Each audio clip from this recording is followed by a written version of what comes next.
Week 2 of the Overwatch League 2019 season is over, after 4 exciting games that made each team's strength and quality a little clearer at this early stage. Without further ado, let's get right into this review and talk about what went down this Sunday. The first match of this final day pitted the Hangzhou Spark on the back of a surprising loss to the Houston Outlaws against the slow-starting London Spitfire. This series continued the trend that had been facing each team from their games earlier in the week. Hangzhou was getting worse and London getting better. It seems that the blueprint laid out by the Outlaws for shutting down the Spark will be their Achilles heel, as London targeted the over-aggression of main tanks No Smite and Gushue, which in turn allowed Gesture to punish Bebe consistently in the backline. More often than not, it was one of these 3 players that was killed first in the teamfights, as London showed massive improvement with their discipline and execution of the 3-3 composition, which looked a lot better with Prophet playing Zarya and Guard on Brigitte.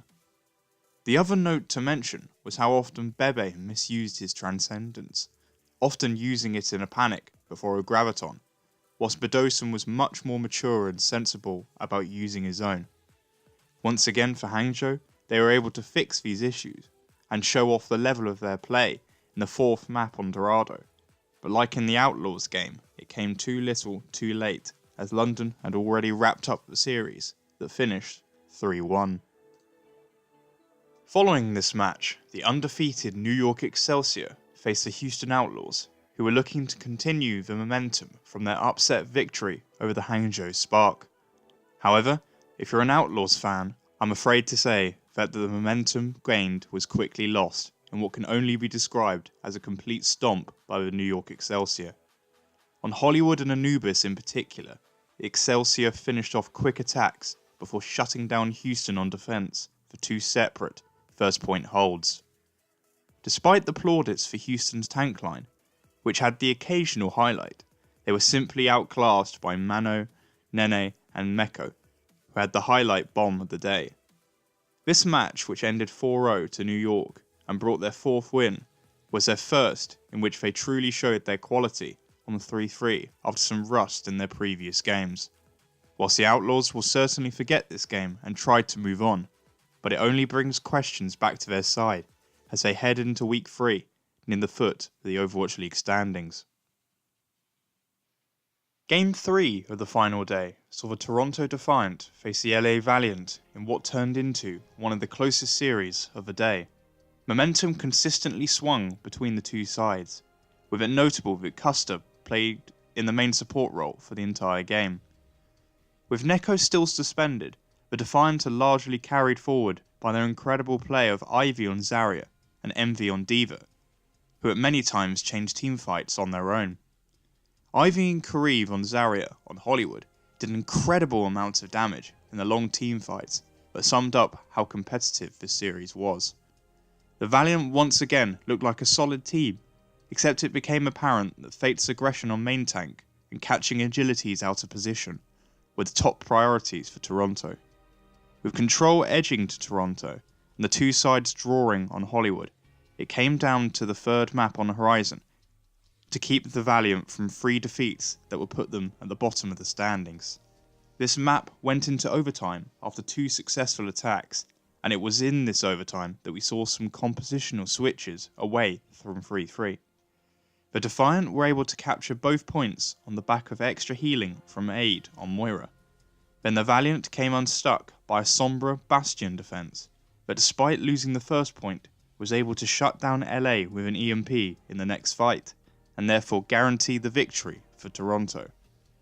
The final map saw resurgence from the Valiant, who in the end were just able to claw out a victory, but as with most Dorado map wins, it came too little too late as the series ended in the Toronto Defiant's favour 2-1. The final match of week 2 was the highly anticipated bout between the Vancouver Titans and the San Francisco Shock. If you haven't seen this series, either live or at least the highlights of it, I would urge you to do so, as in my opinion, it was the best series of the season so far. The first map on Busan went surprisingly easily to the Titans, but it was within the next 3 maps that the match burst into life.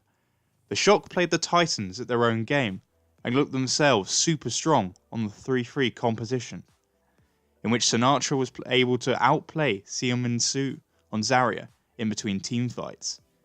Violet was making his debut, in which he performed admirably, except for a few poorly timed transcendences that I put more down to nerves and inexperience than anything else. On King's Row, the Shock had multiple opportunities to take the map, but when it came to the clutch moments, the Titans simply raised their game to another level.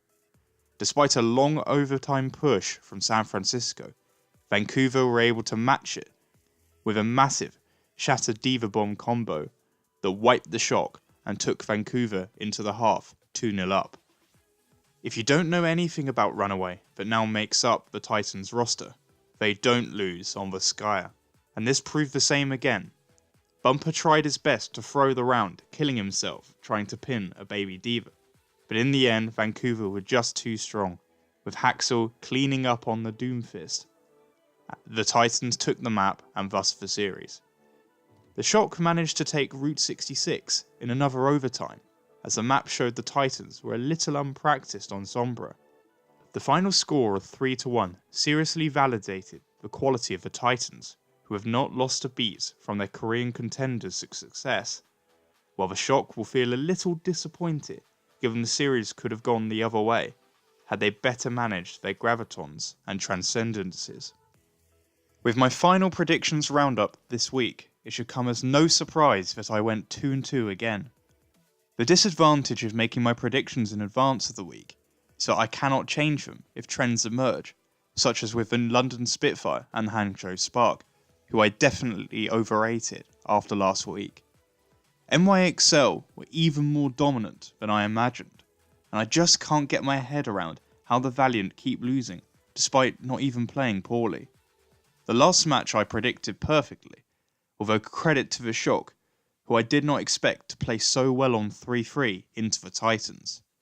That means that after this crazy week, I ended up with an 8-8 record, which brings my total predictions to 17 and 15, which I hope to improve on as we get a better look at each team. You can expect my Week 2 power rankings and breakdown at some point tomorrow, and with that, I'd like to thank you for watching. Please like and subscribe for more Overwatch League content moving forward.